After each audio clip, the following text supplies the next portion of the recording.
अस्सलाम वालेकुम and very good morning. Welcome to एक और सुबह। उम्मीद करते हैं आप सब लोग खैरियत से होंगे, खुशबाश होंगे अपने घरों में। अभी हुमायूं मुझे बोलेगा कुछ तुम्हारी आवाज एको हो रही है यहाँ पे। नहीं भी होंगे।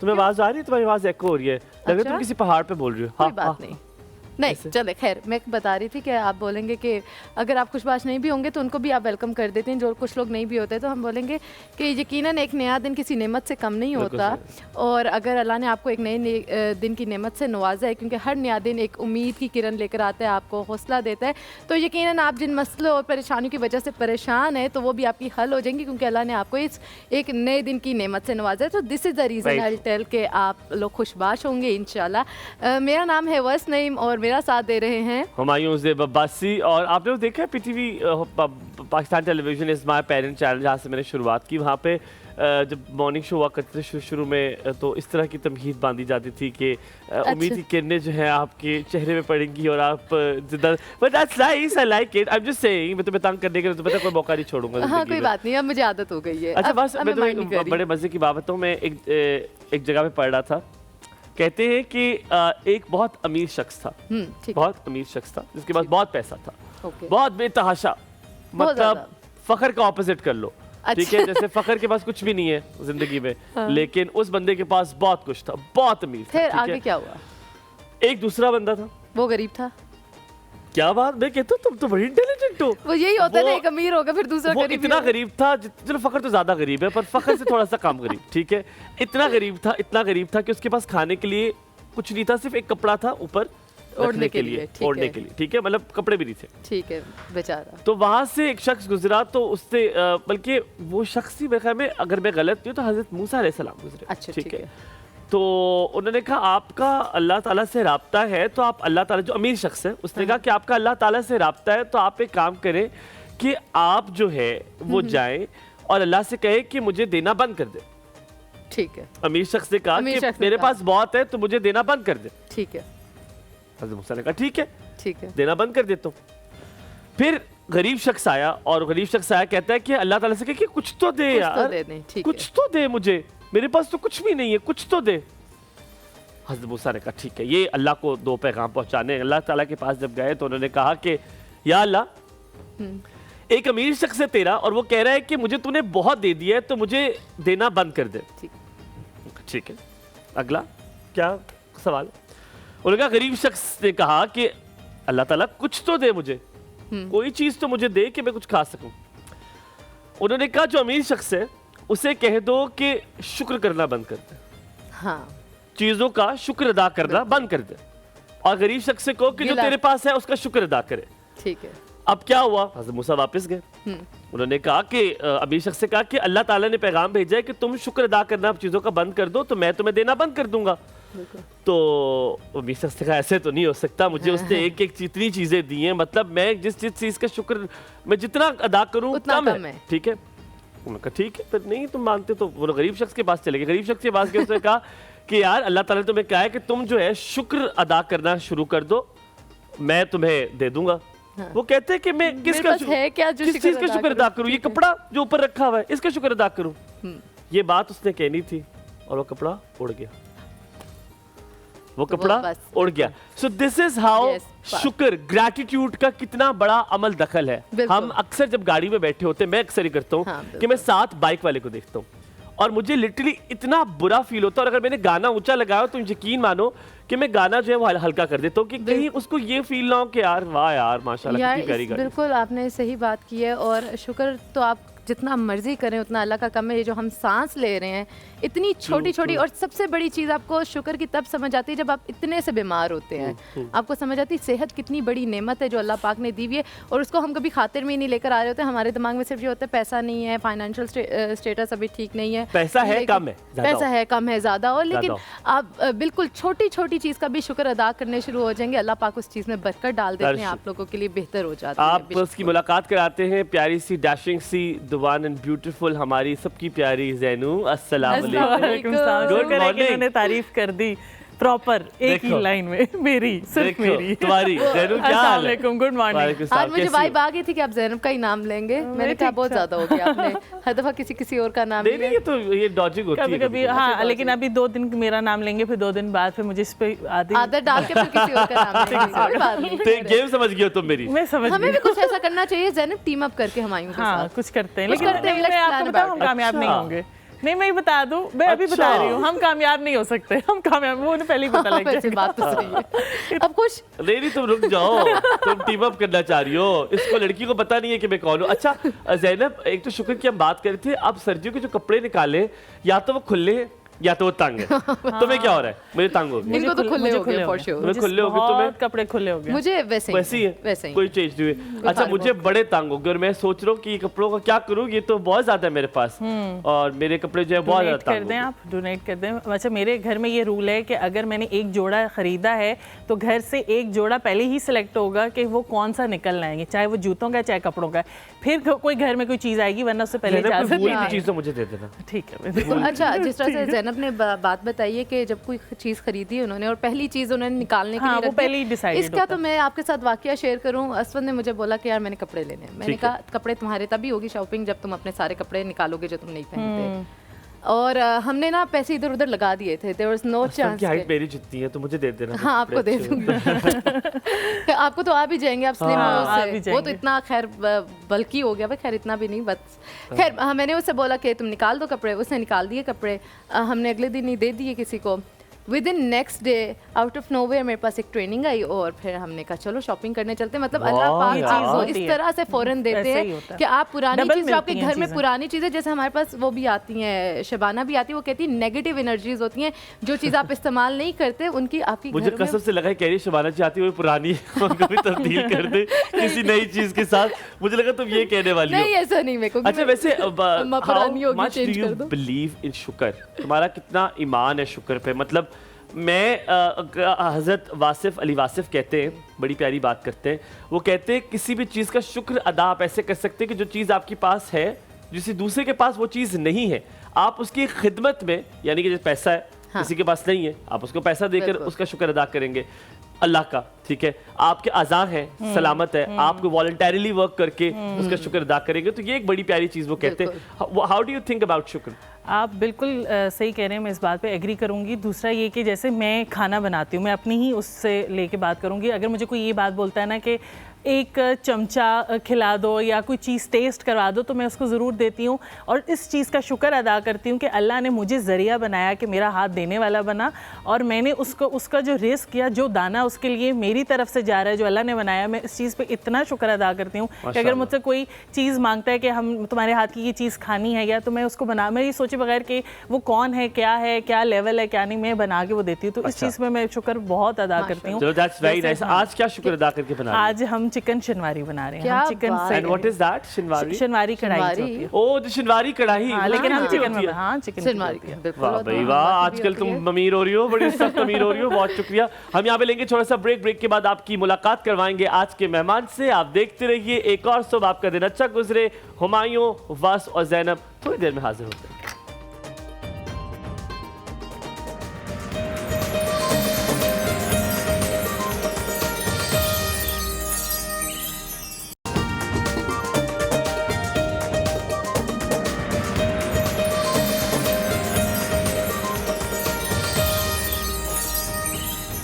Welcome back after break. नींद की खुमार में मैं ये शो आज कर रहा हूँ। आज बहुत नींद आ रही है क्योंकि रात को मैं सोया नहीं। क्यों नहीं आप सोए? यार मैंने ना गलती कर दी। जो मुझे तो पता है protein shake is very heavy, हाँ, ठीक है, पी लिया तो रात वो को। मैंने रात को पिया और उसके मैं 5 मिनट सो गया। फिर जो मेरे साथ रात को हुआ, अल्लाह माफ़ करे, कभी मैं इधर से बुल्कियाँ खाऊं तो कभी उधर बुल्कियाँ खाऊं। और मैंने कहा बुजुर्ग नहीं होते जो रात को बेचैन बेचैन हो होते हैं, जाते हैं। वो बिल्कुल वही वाली बेचैनी हालत तारी थी। होगी आपको। And I am really sleepy right now, but अल्लाह चलो खैर है। कल आपको टांगों में आराम से बेचैनी होने शुरू हो हाँ? गई थी? टांगों में बेचैनी होने शुरू हो गई थी? टांगों में नहीं, because the juice was so heavy, हाँ। बिकॉज उसमें एग्स भी थे, रॉ एग्स थे, उसमें प्रोटीन था, उसमें बनानास थे, चेक एप्पल था। करें हुमायूं, ये आप ये चीजें आधी रात को खा के यार सो गए। तो बताया ना कि आप इतने हमारे शोज होते हैं हेल्थ के ऊपर, I know, आपने कुछ नहीं मैंने बड़ी सोचा इस गलती बारे की। में? चलो I will not do it again, thank you very much for reminding me that I should not do it. तो जनाब आपकी मुलाकात करवाते हैं। आपको पता है कि मेरे और हलीमा के बड़ा ये टॉपिक करीब है। हम अक्सर जब भी एजुकेशन और तरबियत की बात होती है तो हम बड़ा खुल के अपना इसमें पॉइंट ऑफ व्यू रखते हैं, but of course I am sure बस कभी ये फेवरेट टॉपिक होगा। मुझे आज पता चलेगा कि डज शी लाइक इट और नॉट, बट मुझे और हलीमा को बस ये टॉपिक बड़ा पसंद है। हम जब तरबियत की बात होती है, बच्चों की नश्तुमा की बात होती है, तो we both like it this topic a lot. Education के बारे में बड़ी खुशी होती है कि हम बात कर रहे हैं। और मैं चाहता हूँ कि जिस तरह टेरो कार्ड के लिए आपको क़यामत आई हुई होती है, अजाब डला होता है कि किसकी शादी कब होगी, कैसे होगी, वो अगर आज आप एजुकेशन के हवाले से, तालीम के हवाले से सवालात करें तो मुझे बड़ी खुशी होती है उन लोगों से बात करके जो ये चाहते हैं उनके बच्चों की जो पैदाइश के बाद जो तरबियत होती है, नश्तुमा होती है, उसमें वो अहम किरदार अदा करें। इसी हवाले से आज हमने एक मेहमान को दावत दी है जिनसे हम बड़ा डिटेल पूछेंगे, जिनका एक्सपर्टीज़ इसी में है। हमारे साथ मौजूद है मोहम्मद अकबर नियाजी। आप एजुकेशनिस्ट भी हैं, आप MSIT हैं, पोइट भी हैं, क्रिटिक भी हैं, कॉलमिस्ट भी हैं, और आप एक और चीज़ है administrator of Islamabad for Pakistan national language movement भी हैं। अस्सलाम वालेकुम, a very good morning. Akbar साहब क्या हाल चाल है? प्लीज़ आइए बैठिए। जी थैंक यू वेरी मच, आपने अपना वक्त दिया आज। और आप अक्सर जा बजा हम आपको कहीं ना कहीं पे देखते हैं सोशल मीडिया पे अपने बयानात आप जारी करते हैं बहुत से डिफरेंट पॉइंट ऑफ व्यूज़ पे, चाहे वो लिटरेरी हो, चाहे वो सोशल इश्यूज़ हो, लेकिन आप काफ़ी दबंग होकर अपनी बयानात सामने रखते हैं। आपका बहुत बहुत शुक्रिया कि आप आज एक और सुबह की महफिल में शामिल हुए। जी आपका भी बहुत शुक्रिया, आपने मुझे इनवाइट किया।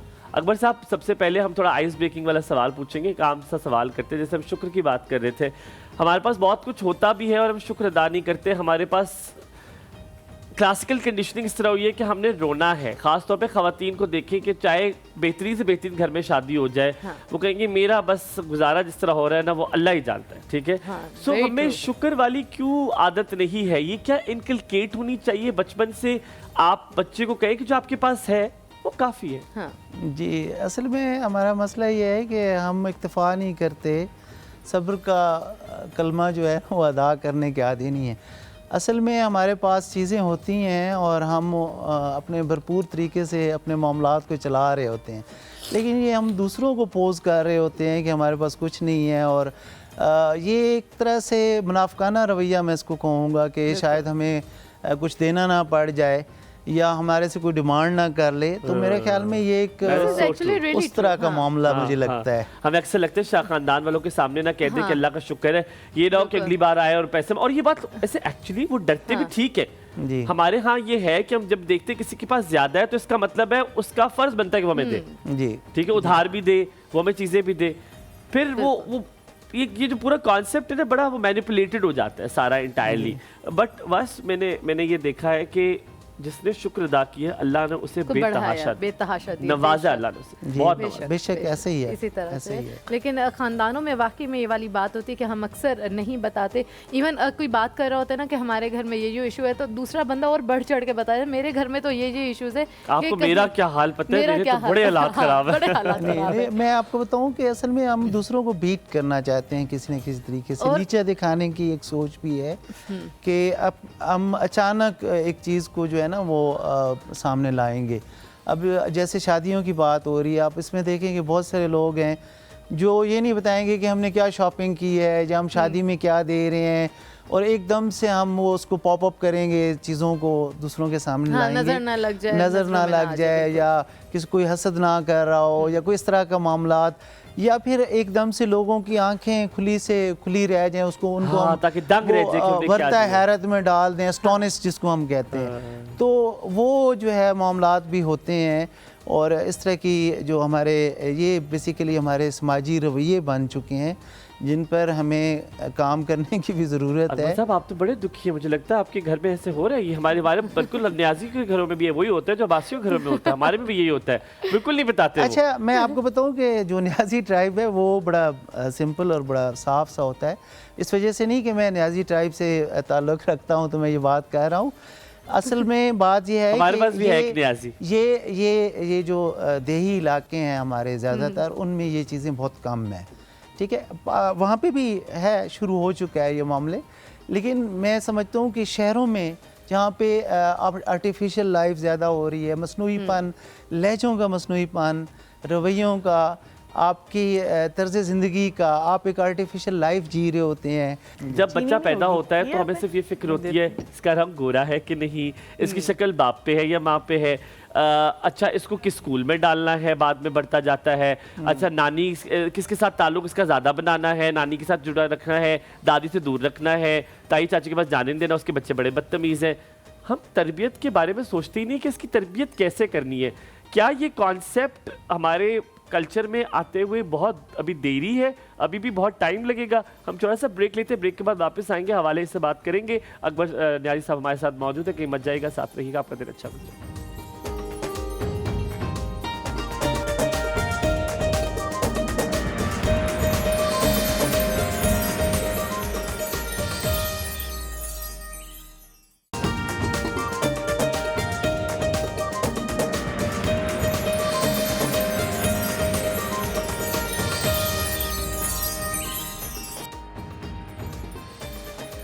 जी वेलकम बैक टू एक और सब। हमारे साथ हैं अकबर साहब जिनसे हम बच्चों की तरबियत के हवाले से बात कर रहे हैं। ब्रेक में जाने से पहले बड़ा ही अच्छा क्वेश्चन हमायूं ने पुट किया था, ये कि हम जब बच्चा पैदा होता है तो हमें किस चीज़ पर ज़्यादा ध्यान देना चाहिए बजाय इसके कि हम ये सोचने शुरू हो जाएं बच्चा किस पर गया। चलें ये वाली बातें भी होती ही हैं, लेकिन तरबियत के हवाले से हमें जब बच्चा पैदा होता है तो किन चीज़ों पर फोकस करना चाहिए? देखिए बस ये जो बच्चों की तरबियत है ये बड़ी अहम चीज़ है, और इसके जो इब्तदाई साल होते हैं बुनियादी, वो बहुत अहम इस वजह से होते हैं क्योंकि ये एक फाउंडेशन होती है उनकी उनकी अगर फाउंडेशन आप सही तरीके से बेहतर कर सकेंगे तो वो कभी अच्छा बिल्ड उनका जो है ना करेक्टर आप बिल्ड कर सकते हैं, ना आप उनकी तालीम को बिल्ड कर सकते हैं, ना आप उनके रवैयों को बिल्ड कर सकते हैं। तो मैं ये समझता हूँ कि शुरू से ही इस चीज़ पर तवज्जो देने की ज़रूरत होती है। हमारे बहुत सारे वालिदैन ये सोचते हैं कि अभी बच्चा छोटा है, शायद थोड़ा बड़ा हो जाएगा, तो उस वक्त हम इसको देख लेंगे, अभी इसको जाने दें, कभी लाड का शिकार उसको कर देते हैं। दूसरा ये है कि वो इस देखें ना, तरबियत एक ऐसी चीज़ है कि अगर आप इस स्टेज पर उनको तरबियत देना शुरू करते हैं तो वो सारी ज़िंदगी उनके साथ चलती है, वो उससे कभी अलग नहीं हो पाते। आई एम इंटरप्टिंग यू यहाँ पे। क्या तरबियत का कोई एक सेट करिकुलम है, कोई सिलेबस है जो करना है या नहीं? ये रोल मॉडलिंग से ज़्यादा आता है, जिस तरह के वालिदैन होते हैं बच्चे वैसे ही होते हैं। मैं आपसे पूछता हूँ, इंशा की कॉल लेते हैं साथ में। अस्सलाम वालेकुम, वेरी गुड मॉर्निंग इंशा, क्या हाल चाल है? रिमशा सॉरी। मैं ठीक, आप सुना? बिल्कुल ठीक रिमशा, आप कैसे हो? मैं भी ठीक। मैं आपका प्रोग्राम बहुत शौक से देखती हूँ। आज कोई टेस्ट नहीं था तो मैंने आज छुट्टी की थी आपका प्रोग्राम देखने के लिए। सीरियसली क्या छुट्टी क्यों की? फिर पढ़ाई तो मिस हो जाएगी। आज टेस्ट नहीं था ना कोई, और अभी भी बोर्ड का रिजल्ट आया, मेरे A+ लिए मैंने। ओ माशाल्लाह माशाल्लाह माशाल्लाह। कितने नंबर लिए? 82%। Very nice. नहीं, नंबर कितने लिए? नंबर 82%।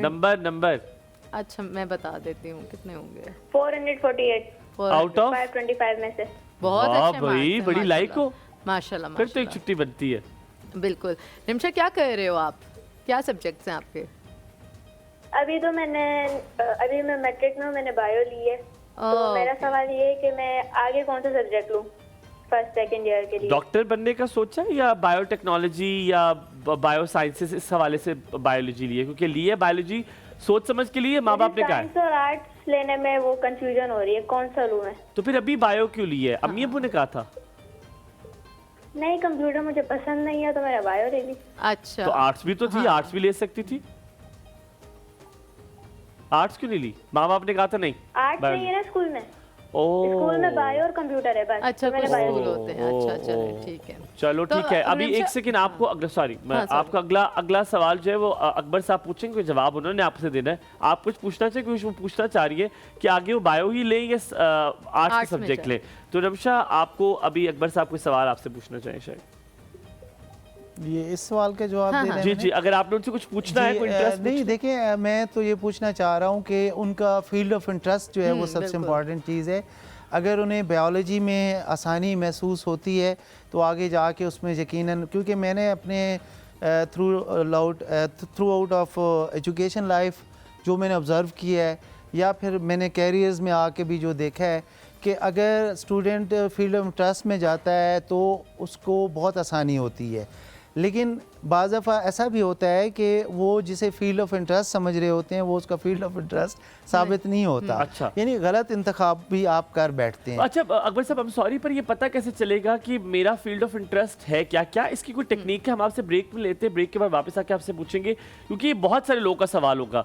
मुझे बहुत बाद में आके पता चला कि मैं ये करना चाहता हूँ, तो क्या ये कोई तरीका है जिससे हमें पता चल जाए कि हम क्या करना चाहते हैं? ही सही है, तरीका है। वापस आते, आप देखते रहिए एक और सब, आपका दिन अच्छा गुजरे।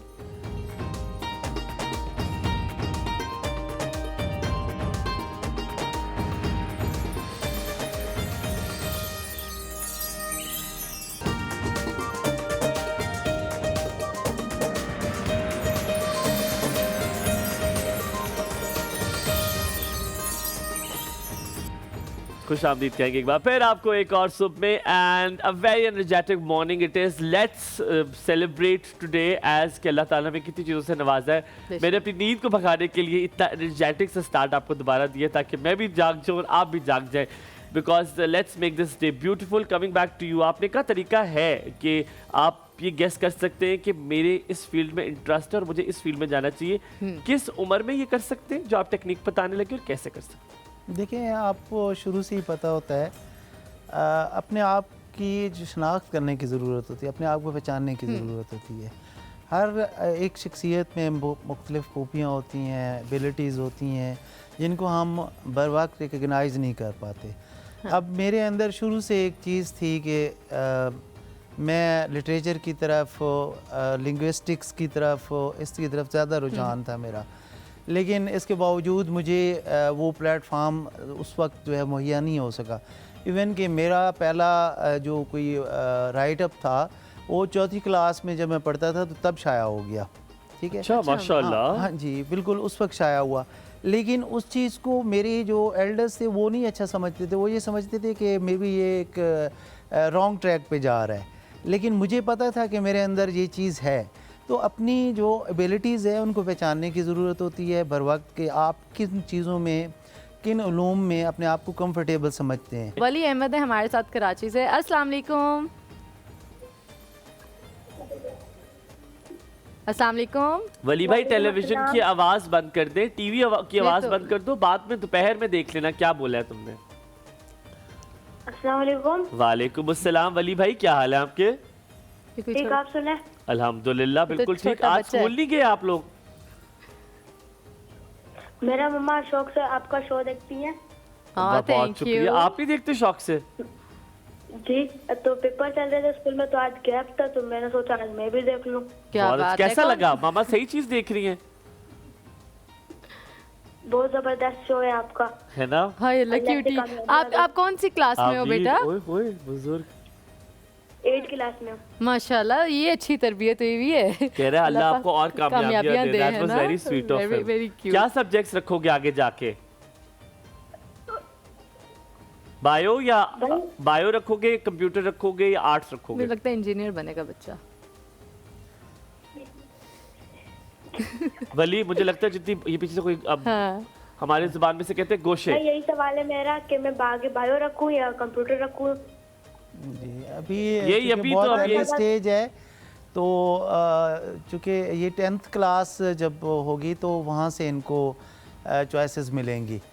तब तक तो इन्होंने एक लगा बंदा शेड्यूल जो है पढ़ाई 8 के बाद 9 में आपको मिल जाती है ना चॉइस, आप बायो में एक हद तक होती है। बेसिकली फर्स्ट ईयर में जाके ज़्यादा चॉइसेस मिलती हैं। वैसे आपकी बात इतनी आपने अच्छी की है, मुझे लगता है आप सही कह रहे हैं कि 9th 10th में आपको बायो ही रखनी चाहिए ताकि आपके पास और फील्ड खुल सके। अगर आप आर्ट्स रख लेते फिर आप बायो में नहीं जा सकते। 9th 10th में आपको बायो और मैथ दोनों मिलती हैं, क्योंकि वो एक इंट्रोडक्शन होता है ना उसका। ठीक है, अब सॉरी हम यहाँ पे छोटा सा ब्रेक ले रहे हैं, ब्रेक के बाद वापस हाजिर होते हैं। आपके मत जाएगा, देखते रहिए एक और सब। आपका दिन अच्छा गुजरे।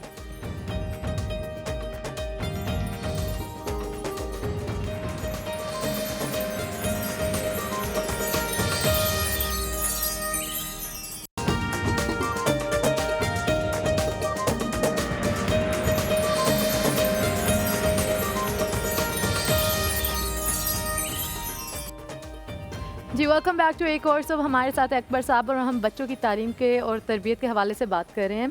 ब्रेक में जाने से पहले सवाल किया गया था अकबर साहब के बच्चों की तरबियत के लिए और उनका इंटरेस्ट हमें पता चल जाए कि क्या है बहुत ही छोटी उम्र में, तो उसमें वालिदैन का कितना बड़ा रोल प्ले होता है। बड़ा अहम किरदार हाँ बिल्कुल होता है, क्योंकि बच्चा तो इटसेल्फ उसे क्या क्या पता होगा कि मुझे क्या शौक है क्या नहीं करना है, तो वो कुछ उस पेरेंट्स क्या अपॉर्चुनिटीज़ दें कि बच्चा उसमें एक्सप्लोर कर सके कि उसको किस फील्ड में जाना चाहिए।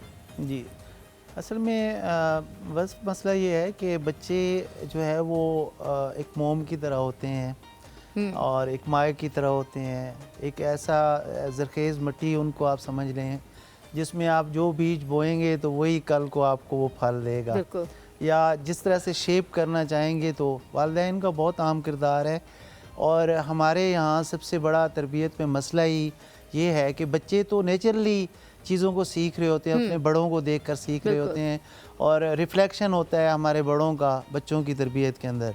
लेकिन हमें इस चीज़ को इस वजह से बेहतर करने की ज़रूरत है क्योंकि हमारा जो अगला 15-20 साल बाद का मुआशरा है वो यही बच्चे हैं। इस वजह से इस चीज़ को बहुत देखने की ज़रूरत होती है। रीशेप आप उनको कैसे कर सकते हैं या पहले से शेप किस तरीके से कर सकते हैं, ये मैं आपको बताना चाहूँगा। वो ये है कि आप ये देखें कि हमारे यहाँ जो एक फ्रेमवर्क इस हवाले से तरबियत के हवाले से है उस पर तवज्जो नहीं दी जाती। यानी बच्चों का जो इमोशनल सिलसिला होता है उसको हम नहीं देखते। वो निशानियाँ दे रहे होते हैं आपको, आप उनकी फेस को गौर से देखें तो आपके उसके चेहरे से पता चल रहा होता है कि वो क्या चाह रहा है। ठीक है, हाँ। आप उसको ऑब्ज़र्व नहीं करते, रीड नहीं करते। ठीक है, फिर ये है कि आप ये कहें बच्चे एक एक्टिविटी से दूसरी एक्टिविटी की तरफ बहुत तेज़ी से मुंतकिल होते हैं। बाज़ दफ़ा वो किसी एक्टिविटी से एकदम से पीछे हट जाते हैं, बाज़ दफ़ा वो रोना शुरू कर देते हैं, बाज़ दफ़ा वो रिएक्ट करना शुरू कर देते हैं, हटदर्मी का मुज़ाहरा करते हैं, बाज़ दफ़ा वो बदतमीज़ी का मुज़ाहरा करते हैं। तो हमें ये जज करना चाहिए कि आखिर इसका जो मंबा क्या है, इसकी जड़ क्या है, कहाँ से वो ये सारी चीज़ें जो है वो अखज़ का आ रहा है, कहाँ से वो कंसीव का आ रहा है और किस तरीके से वो ये सारे मामलात में से गुजरा है। पेरेंट्स फोकस्ड होंगे और अटेंशन देंगे बच्चे को, बल्कि क्योंकि हमारी अटेंशन बड़ी डाइवर्ट है। नहीं, ये तो एक कम्प्लेक्स है, हमारी अपनी कौमी ज़बान है और आपको पता है मैं तो कौमी ज़बान के लिए काम करने वाला बंदा हूँ। मैं आपको बताऊं कि सबसे पहले तो जब आप किसी स्कूल में जाते हैं तो आप मैक्सिमम कितनी देर के लिए विज़िट करते हैं? 1 घंटा 2 घंटा विज़िट करते हैं। उस दौरान आप कितनी चीज़ों को ऑब्ज़र्व कर सकते हैं? ठीक है, आपको एक तो मशवरा लेना चाहिए। आप पहले से कुछ पेरेंट्स को समटाइम जान रहे होते हैं, कुछ टीचर्स को जान रहे होते हैं, उस इन्वायरमेंट को आप देख रहे होते हैं और समझ रहे होते हैं। एक इस हवाले से आपको कुछ मालूमात मिलती हैं। दूसरा ये है कि जहाँ पर निसाबी यानी जो करिकुलर सरगर्मियाँ होती हैं वहाँ पे हम निसाबी सरगर्मियाँ भी होती हैं। अगर आप सिर्फ़ और सिर्फ थ्योरेटिकली पढ़ते जाएंगे और देखते जाएंगे चीज़ों को, चाहे वो इंग्लिश हो चाहे वो कोई भी सब्जेक्ट हो, तो आप कभी भी उस चीज़ में बेहतर नहीं हो सकते। वो तो एक इल्म है, आपको सोशलाइज करेगा, आपको सब्जेक्ट की सतह पर सिखाएगा। ठीक है, आपको एक जो कह रहे हैं कि तालीम का जो आपका एक करियर बनाने के लिए उसको बेहतर करेगा। आपके पास मालूमात तो होगी, ठीक है, उस मालूमात को यूज़ कैसे करना है वो बड़ा मुश्किल है। लेकिन आप उसको खुद ऑब्जर्व कर सकते हैं कि बच्चों की एक्टिविटीज़ को वहाँ पे देखें, उनके क्लासरूम्स का माहौल देखें, उसका म्यार देखें। म्यार इस तरीके से कि जब आप एक टीचर से बात करते हैं थोड़ी देर आप इंटरेक्ट करें, आप देखें कि उस टीचर का स्पीकिंग लेवल क्या है, उसकी थॉट्स किस तरफ जा रही हैं। क्लास का मुआयना ज़रूरी है, वहाँ पे बच्चे किस तरह सरगर्मी में पार्टिसिपेट करते हैं ना। ये एनवायरनमेंट बहुत ज़रूरी है। हारून देखें वो इस वजह से कि वहाँ पे आपको देखने से ही पता चल जाएगा कि आप देखिए ना, वो कलर्स डे प्राइवेट स्कूल्स में जाएं, कभी वो क्या एक्स्ट्रा ऑर्डिनरी आपको व्हिच इज नॉट नीडेड। हम की कॉल लेते हैं, हम सिर्फ साथ हिना कॉल लेते हैं। अस्सलाम वालेकुम हिना, वेरी गुड मॉर्निंग। अस्सलाम वालेकुम। वालेकुम अस्सलाम हिना, कैसी हैं आप? अल्लाह का शुक्र, ठीक ठाक। जी हिना, क्या कहोगे? बिल्कुल ठीक ठाक जी। मैंने ये तरबियत के हवाले से बात करनी थी उनसे। प्लीज जरूर कहिए। पहले तो मेरी तरफ से सब कैमरामैन को अस्सलाम वालेकुम। वालेकुम अस्सलाम। सवाल क्या करेंगी? मैंने बच्चों के हवाले से बात करनी थी। बच्चों की तरबियत के हवाले से माँ बाप घर से बच्चों की तरबियत देते हैं, बच्चे वही सीखते हैं। बिल्कुल बिल्कुल। अभी हाँ, जब अब यही बात करते हैं जी, सवाल क्या है? कि बच्चे को जैसे तरबियत देंगे बच्चा वही आदतें सीखता है। ठीक है ना। बिल्कुल। अगर माँ बाप बच्चे को अच्छी तरबियत देंगे तो दूसरों के सामने भी वो अच्छा पेश आएंगे। बिल्कुल ठीक है ना। बिल्कुल। तो ऐसे बच्चे स्कूल वगैरह जाते हैं तो कभी किसी बड़े से बदतमीजी या किसी से करते हैं तो ये माँ बाप पे ब्लेम करते हैं। हाँ जी। तो मेरी माँ बाप से रिक्वेस्ट है कि भाई अपने I understand where you coming from. आप जो सवाल पूछना चाह रही, मुझे अंदाजा है कि माँ बाप का कितना अहम किरदार है, उसको रोल मॉडल करें। जो माँ बाप कहेंगे करेंगे, बच्चा वही करेगा। हम यहाँ पे थोड़ा सा ब्रेक लेंगे, ब्रेक के बाद वापस हाजिर होंगे, कहीं मत जाएगा। देखते रहिए एक और सो।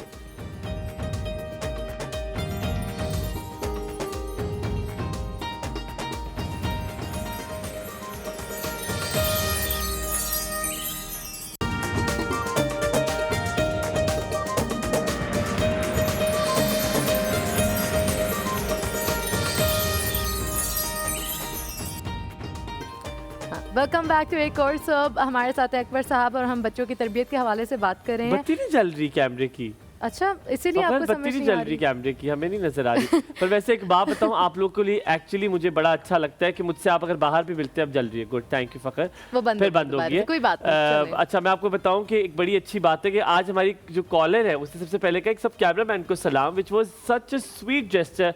मान लो तुम लोग को मैंने सेलिब्रिटी बनाया है, करो मेरी इज्जत तुम लोग, ठीक है। बट लिटरली मुझे कहीं बाहर भी लोग मिलते हैं तो हमारे कैमरामैन के लिए बड़ा प्यार और मोहब्बत देते हैं। आपका इस मोहब्बत का बहुत शुक्रिया कि आप हमारी पूरी टीम से इतनी मोहब्बत करते हैं। I don't think so we can give you back like you are giving it to us. अच्छा, जायमा का सवाल दूसरा था, उसका बच्चा जो है फैंस वगैरह और इस तरह की मैकेनिकल चीज़ों में जो है वो बड़ा पार्टिसिपेट करता है, तो किस फील्ड में जाना चाहिए, क्या सब्जेक्ट्स लेने चाहिए? देखिए, वो ऑब्जर्वेशन जो है वो ये बताती है कि वो क्रिएटिव माइंडेड है। ठीक है। अब क्रिएटिव माइंडेड होने में बहुत सारी चीज़ें हैं, मतलब सिर्फ ये नहीं है कि फैंस वगैरह या इंजीनियरिंग या मैकेनिकल या इस तरह का मामला नहीं है। वो क्रिएटिविटी और हिसाब से भी होते हैं। सेट डिज़ाइनिंग भी एक क्रिएटिव माइंडेड हो सकता है, एक पेंटर भी क्रिएटिव माइंडेड हो सकता है, एक लिखारी भी क्रिएटिव माइंडेड हो सकता है। तो उनके ऊपर जो है वो ये कॉग्निटिव थ्योरी अगर वो पढ़ लें, उसमें वो बहुत अर्ली स्टेज पे बच्चों को ऑब्ज़र्व करने का पूरा एक अमल है। जीन पियागेट एक फ्रांसीसी हैं, जिफो उनको कहते हैं, तो उन्होंने पूरी एक कॉग्निटिव थ्योरी इस हवाले से दी हुई है, जिसमें बच्चों को वो बहुत अर्ली एज से ही 6 माह से ऑब्ज़र्व करना शुरू कर देते हैं और उनको पैगामात भी माइक के ज़रिए और स्पीकर्स के ज़रिए देना शुरू कर देते हैं, जिससे वो उनकी अर्ली ट्रेनिंग भी होती है और उनके जो इंटरेस्ट हैं वो भी वाजे होते हैं। तो उन्हें चाहिए कि वो कॉग्निटिव थ्योरी पढ़ें। अच्छा, मुझे ये लगता है कि अगर मैकेनिकल पे बड़ा मशीन के साथ बहुत है तो mechanical is one of the fields you can go and opt for creative. देखिए, मैं इस चीज़ को अपोज करूँगा उस वजह से कि आप जब 8th से 10th में जाते हैं और आपकी जो वो लगे बंदे मज़ामीन हैं, मतलब एक फिक्स्ड सब्जेक्ट्स आपको मिलते हैं शुरू से लेके आखिर तक। हमारा एक सिस्टम है, तालीम का निज़ाम है, जो उसी तरीके से कोर्सेज़ वगैरह मिल रहे हैं। तो उसमें जो उसके मार्क्स होते हैं वो पहले से ही बता देते हैं कि वो उसका कैरियर किस तरफ जाने वाला है। अच्छा, काउंसलिंग उस सतह पर काउंसलिंग की मैं कहता हूँ कि नहीं ज़रूरत, ठीक है। जब आप first year second year intermediate की सतह पर आते हैं तो वहाँ पे आपको ज़रूरत पड़ती है और उसमें भी आपकी अब देखिए ना, आपकी अपनी शख्सियत में इतनी खुद एतमादी होनी चाहिए, इतना कॉन्फिडेंस होना चाहिए कि आपको पता होना चाहिए कि मैं अब क्या चूज़ करने जा रहा हूँ, ठीक है। अब वो दौर भी नहीं रहा कि जब बच्चे को वालिदैन बहुत ज़्यादा स्ट्रेस देते थे और कि जी आपने नहीं, ये है अभी भी स्टिल भी है, लेकिन उतना ज़्यादा नहीं है जो एक दहाई पीछे जाए हम, तो जिस सतह पर वालिदैन बहुत ज़्यादा स्ट्रेस देते थे बच्चों को। अच्छा, सादिया के नन्हे मुन्ने बच्चे का भी आपने हल बताना है कि उसका हल क्या करें। मुझे तो स्केजुलिंग लगता है होगा। हम ब्रेक लेते हैं, वापस आके फिर आपने हमें बताना है कि स्केजुलिंग क्या काफ़ी है इस चीज़ के लिए या आपके पास कोई और तरीका भी है कि उसको करें। और फिर एक और कॉलर ने हमसे कहा था कि रोल मॉडलिंग पेरेंट्स की बड़ी ज़रूरी है, वो जो कहेंगे वही होगा। एक और सुबह में छोटा सा ब्रेक, आपका दिन बहुत अच्छा गुजरे।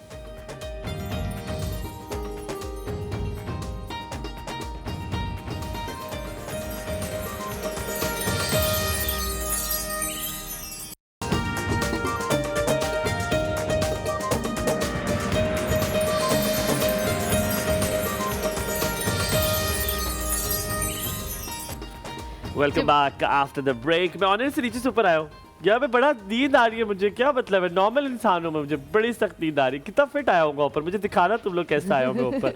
अच्छा, coming back to the topic again, हमारे बहुत सारे कॉलर्स के सवाल हैं जो कि भी आपसे पूछते हैं। वो जो प्री रिक्विजिट का हमने आपसे सवाल पूछ लिया, लेकिन अभी जो लास्ट कॉलर थी हमारी, she was actually very pertinent कि एक बच्चा, क्या स्केड्यूलिंग ही उसका तरीका है या उसको पढ़ाने का कोई और तरीका भी आपको लगता है? नहीं, ऐसा नहीं है। बहुत सारे बच्चे होते हैं जो लाड की वजह से या किसी दीगर आपकी खामी की वजह से आपके दीगर शुगर जाते हैं, अपनी खामी होती है। ये कहते हैं ना कि जी मैं क्या करूं, ये ठीक नहीं है। हाँ। उसकी वजह ये है कि आप वालिदैन हैं ना, आप उनके बड़े हैं, आपके ऊपर बहुत सारी जिम्मेदारी आयद होती है। ठीक है, आप अगर कुछ बच्चा होता है वो एक्स्ट्रा ऑर्डिनरी केयर मांग रहा होता है समटाइम्स, लाजमी नहीं है कि वो अकलौता हो अपने बहन भाइयों में, तो इस तरीके से हो। बहुत सारे ज़्यादा भी हों तब भी इस तरीके से मुमकिन है कि वो ज़्यादा एक्स्ट्रा आपकी अगर नेग्लिजेंस है तो ज़्यादा बच्चे भी खराब हो सकते हैं। समटाइम्स आपको मतलब आप अपनी झंझलाहट पे काबू पाते हुए, अपने गुस्से पे काबू पाते हुए, आपका ये फ़र्ज़ बनता है कि आप उसको एक्स्ट्रा ऑर्डिनरी केयर दें। स्केजुलिंग अपनी जगह पे है, उसको भांपें, उसको मुशाहिदा करें, किन चीज़ों की वजह से वो मोल्ड होता है, बेहतर होता है, उन सारी चीज़ों को काउंट करें, नोट करें। ठीक है, मैं आपको बता रहा हूँ ना कि वो कॉग्निटिव, वो बहुत 6 महीने की उम्र से वो जो है ना बच्चों को संभालना शुरू कर देते हैं, उनका इंटरेस्ट पैदा करना शुरू कर। हम वैसे तो बड़ा रोना रोते हैं कि जी हमारे अपने ऊपर सारा कुछ हुकूमत ने नहीं करना, हम तो कहते हैं बच्चे को छोड़ दो, स्कूलों ने तो नहीं करना, छोड़ दो बच्चे को। आप अब बहुत सारे हैं वर्किंग हैं, वो छोड़ आते हैं, डे केयर्स पे छोड़ आते हैं। अब उधर उनको मार पड़ रही है, क्या हो रहा है, उनको झंझोड़ रहे हैं, क्या करें कुछ पता नहीं है। जो मेड होगी वो तो उसी की तरह की होगी, इसके साथ टाइम गुजार मतलब इतनी मशीनी ज़िंदगी के अंदर जब आप जाते हैं तो फिर आपको अपने दिमाग को भी उसी रफ्तार से चलाने की ज़रूरत है और उसी तरीके से चीज़ों को सॉर्ट आउट करने की ज़रूरत होती है। अब सब आप खाना बनाने का शौक है? जी मुझे है। हम साथ साथ किचन में भी चलेंगे, हम ज़ैनब के पास जाएंगे और हम अभी 2 ब्रेक्स हैं हमारे पास, अभी है टाइम, तो मैं चाह रहा हूँ कि हम पहले ज़ैनब के पास चले जाएं, हम जाके देख लें क्या बन रहा है। अगर आप लोग, हम लोग आज चलते हैं ज़ैनब को, वहीं पे बातें भी कर लेंगे थोड़ी सी। ज़ैनब को मैंने बहुत फारिग है ना लाइफ में, इतना ज़्यादा फारिग नहीं कर सकता मैं किसी को। आपके ना कुलचे रेडी कर रही हैं ज़ैनब। ज़ैनब जितने मुझे कुलचे पसंद है ना, स्पंद है मुझे, बहुत अच्छे, आई लव कुलचे, कुलचास आर माय लाइफ। हमारे साथ ये लीजिए, ओए होए, तुमने आज शिनवारी बनाई है चिकन की। जी अच्छा, जब अकबर साहब, हम when we were talking about this कि ये आप पेरेंटिंग की और रोल मॉडलिंग की हम बात कर रहे थे, तो it is very important as well कि आप अपने बच्चों के साथ कितना वक्त गुजार रहे हैं। अगर आप खाली वीकेंड्स पे कर रहे हैं तो वो तो फिर जिंदगी में वो वीकेंड वाला ही प्रोडक्ट आपको मिलेगा। हम थोड़ा सा ब्रेक लेते हैं, जब तक सालन डाल लें। ये सालन नहीं, क्या शिनवारी, सालन नहीं कह सकते ना मैं इसको, नहीं सालन नहीं कह सकता मैं इसको, शिनवारी डालते वापस आएंगे, आपको रेसिपी भी इसकी बताएंगे और कुलचे बिल्कुल तैयार है, आपने कहीं नहीं जाना, हमारे साथ रहना है। एक और सब में आपका दिन बहुत अच्छा गुजरे।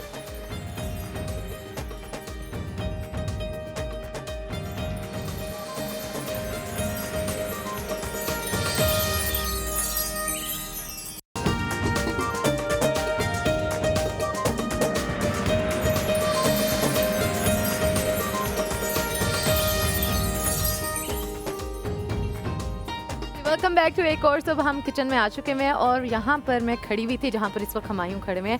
हमायूं ने मुझे इधर से धक्के दे दे के पीछे किया और उसका पूरा ये है कि वो जो शिनवारी बनाई है कि क्या मज़े की, बहुत लजीज शिनवारी ज़ैनब ने बनाई है। लेकिन बोलने नहीं देंगे, उन्हें इतनी पसंद आई है ना, वो कह रही तुम चुप ही हो, जब मैं बात भी चिकन के बारे में खुद करूँगा, खाऊंगा भी। मैं कह रहा हूँ कि लोग घर में बना सकते हैं, चिकन तो इतना महंगा नहीं है। हाँ। अकबर साहब रेसिपी बताएं। चलें रेसिपी बता देती हूँ, और रेसिपी भी बहुत ही सिंपल सी है, बहुत जल्दी बन जाएगी। तेल यहाँ पे मैंने आधा कप ले लिया है और जो चिकन है वो भी आधा किलो ले लिया। ठीक है, आप बोनलेस भी ले सकते हैं और बोन के साथ भी ले सकते हैं।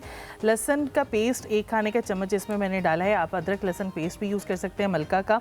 टमाटर साबुत मैंने इसमें 2 पार्ट्स में यूज़ किया है, इसमें 4 अदद वो ये हैं, सब्ज़ मिर्च 4 अदद, नमक हस्बे जायका मलका का यूज़ किया है, काली मिर्च पाउडर हस्बे जायका और सब्ज़ मिर्च और अदरक जो है गार्निशिंग के लिए मैंने यूज़ किया है। इसकी गार्लिक पेस्ट आपने मलका का डाला है। इसकी रेसिपी मैं ये बता दूं, बहुत सिंपल सी है कि आपने ऑयल जैसे ही गर्म होगा तो आपने चिकन डाल देना है और उसको भूनना है, इतना भूनना है कि उसका कलर चेंज हो जाए। जैसे ही उसका कलर चेंज होगा तो आपने अदरक लहसुन का पेस्ट मलका का वो ऐड कर देना है और उसको फिर दोबारा से फ्राई करना है। प्याज नहीं डालना है? प्याज नहीं ऐड करने हैं। और फिर उसके बाद आपने टमाटर डालने हैं। टमाटर का ये करना है कि आपने एक टमाटर के 2 हिस्से करने हैं और फिर उसको आपने उल्टा रख देना, उसकी टॉप ऊपर होगी और बीज वाला हिस्सा नीचे होगा और उसको आपने दम पे 10 मिनट के लिए रख देना है और फिर उसका जो छिलका है वो उतार लेना। दम जब हटाएंगे तो छिलका नरम हो जाएगा, वो हटा लेना। उसको फिर बहुत तेज़ आंच पे भूनना है। फिर काली मिर्च, सब्ज़ मिर्च, नमक जो है वो आपने डाल के मिक्स करना है और आपकी जो कढ़ाई है वो तैयार हो जाएगी। अच्छा, पहले तो मैं इसकी वारिस की जो अच्छा लग रही है, ठीक है, और उसके बाद फूंक के फेंकने की नजरे से अच्छा, ये वैसे से मैंने कहीं और नहीं देखा। अच्छा, ये क्योंकि इसमें ऑयल डलते हैं तो इसमें चिकनाई बड़ी ज्यादा हो जाती है, ठीक है। सो हमारे गांव में ये होता है कि हम लोग अक्सर अगर साबुन मुहैया ना हो, अगर कभी हो तो हम नमक और नींबू से जो है चीजें बड़ी साफ हो जाती है। लेकिन आप यहाँ पे तो आपको कर नहीं सकते, पर वो सिर्फ गाँव वाले लोग जानते हैं। इसके लिए विम बार का मैं आपको बताऊं, अगर आपने चिकनाई वाले बर्तन धोने और कच्चा कच में कहते हो चमकदार करना है आपने उनको, तो विम बार में नींबू और नमक दोनों की ताकत है और चिकनाई को ये मार भगाता है। आपको इसमें 30 रुपए की बचत मिलेगी जो इसका एक्स्ट्रा लॉन्ग बार है उसमें, और जो लॉन्ग बार है उसमें 15 रुपए की बचत, यानी कि वावा हो जाएंगे और वावा हो जाएंगे। तो अगर आपको ऐसे चिकनाई वाला बर्तन कभी भी धोना हो, आप तो ऐसे वे में यूज करती हैं। दूसरा ये कि चिकनाई जैसे ही लेमन की वजह से जब हट जाती है और जो फिर खुशबू आती है, यहीं पर आ रही क्योंकि सालन कढ़ाइयों से वो स्मेल खत्म ही नहीं होती, बिल्कुल भी खत्म नहीं होती, तो उसकी वजह से जो है वो बिल्कुल हट जाएगी। तो विम को आप यूज कर सकती है। विम जो है वो चिकनाई का खात्मा करे ज्यादा अरसे तक। आपको मेरा मशवरा ये है कि हम लोग तो एक्स्ट्रा लॉन्ग बार लाते हैं क्योंकि इसमें 30 रुपए की बचत है, तो जरा बचत हो जाती है। तो मुझे बचत करना बड़ा शौक है, मैं इसको ट्राई करता हूँ कैसे। बस हमारे से नहीं हो रहा, जैसे इन्होंने तो बिल्कुल ट्राई नहीं किया। मैंने नहीं किया था ट्राई। अब मैं देखूं नान थोड़े से ठंडे से हो गए, लेकिन इसमें मैं डुबकी लगाऊं। ये चिकनाई जो विम उतार देगा वो आप खा ले, वो आप खा लूं। मुझे नहीं लगता वैसे इस दफा चिकनाई उतारने की जरूरत पड़ेगी। ज़ैनब हुमायूं साफ कर लेंगे। हाँ, कोई बात नहीं। ये इसी तरह से बर्तन साफ ऐसे बर्तन हुमायूं को देने चाहिए साफ करने। वो लगे मैं अपनी धुन में मगन लगे मैं। थैंक यू जी, बहुत अच्छा, वाकई में। अब आपने कहा कि आप बनाएंगी घर जाके, आपने मुझे कल रिव्यूज देने हैं कि कैसे बनाए। बिल्कुल, नादिया की कॉल लेते हैं साथ में, फिर आप सबको बाय बाय करेंगे। अस्सलाम वालेकुम नादिया। अस्सलाम वालेकुम, गुड मॉर्निंग, सुबह बहन। Good morning. गुड मॉर्निंग, क्या हाल है? अल्लाह का शुक्र है, ठीक है। आप सुनाए कैसे हैं? ठीक है। बिल्कुल ठीक ठाक। बहुत मजे में है, इस वक्त खाना खा रहे हैं। मेरी जान की टोटी आज ज़ैनब ने बड़ा अच्छा खाना बनाया, आज बन गया इससे अच्छा। देख रही हूँ, खाते जा रहे हैं, मैं शुक्र अदा कर रही हूँ। बस तुम शुक्र अदा करो, मैं खाऊंगा। ये वाला सीन अच्छा। हाल में अल्लाह का शुक्र है। अच्छा नादिया, मुझे एक बात बताओ, क्या? जिन लोगों की शादी नहीं होती, जैसे आप लोगों की करें सवाल सही बोला उसने, मतलब ठीक ही है। कैसा लगा? बुरा मानने वाली तो कोई बात नहीं वाली भाई। मैं बस खत्म हो गई मेरी, तुम्हारी बातें खत्म हो गई बस। बहुत अच्छे के नादिया। अच्छा चलें पूछ लें, क्या पूछ वैसे अच्छा चलो, जिन लोगों की शादी नहीं होती उन पे क्या तावीज बत्तियां होती है, क्या होती है? जैसे मिर्जे की शादी हो गई है, बाय द वे मिर्जा वापस आ गया है, लेकिन बहुत कमजोर होकर आया। ये वजह हम बाद में जानेंगे, लेकिन मुझे बताओ क्यों नहीं होती शादी? क्या जादू शादू होता है? नहीं, मैं इस बात पे नहीं रखती, जादू शादू का नजर का भी नहीं रखती। बस जब होना तुमने क्यों नहीं शादी की नादिया? ये जब किसी दिन ब्रेक पे बात होगी ना तो फिर बताऊंगी। अच्छा चलो, ये भी ठीक है, मैं भी तो फिर बताऊंगा मेरे क्यों नहीं की। दोनों अपना गम जो है वो बांटेंगे और सुकून करेंगे। पर तुम बात सुने जी, सुनाए वाली बात सुनाए ना। कल ना मैंने बात करनी थी आपसे, फरूक भाई ने भी बात करनी थी, बात नहीं हुई मेरी। फरूक भाई तो ऐसे है कि अल्लाह माफ करे, रुपए की चीज मेरे लिए लेकर आए। वो लेके आया, कह रहा था मेरी बात कराओ। मैं बात कराने लगी, वो इम्तियाज भाई ने बात नहीं की, ना कॉल किया, कहते 3 दफा की है, ठीक है। अच्छा बताओ उसने क्या बात करनी थी? वली भाई क्या कहते? मैंने वली भाई को कहना है कि ना आपकी शादी हो रही है ना मेरी शादी हो रही है, तो मसला क्या है? खुदा का वास्ते फारूक भाई 40 साल के, मैं तो कल का बच्चा, अभी मेरी वॉकर छोड़ी है मैंने कुछ अर्सा पहले।